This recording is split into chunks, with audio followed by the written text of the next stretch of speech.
এল্লা তুমি এনেকে আমি এনে থাকুম না কোনে থাকুম, আমার তো এবিতে বিয়ে হইছে। কয়দিন আগে না তোমার বিয়ে হইলো ওই পারা? বহেন কই ও পারা সুখ হইছাল না। তাই আবার এই ব্যক্তি বিয়ে হইছ? ও কিনেও যদি আবশ্যক না হইলো? তারিখে সুখ হইছিল বইনি, সুখ যে পন্ত না হবো হ্যাঁ পন্ত খালি বিয়া বইতেই থাকুম, বিয়া বইতেই থাকুম।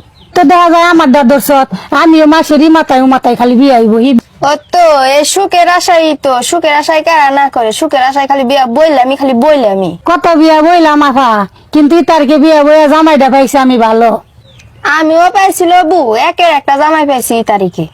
প্রথম অবস্থায় ভালোই থাকে, পরে যে কি হয় না হেঙ্গা খালি আইলিয়া যায় 2-3টা মাস না ভালোই নাগে, মনে হয় আমার খালি মাথায় রাহে নামায় না ধুলে ভরবো দেখে। তারপরে বুনে হেঙ্গা খালি নাতির তালেই রাহে জায়গা।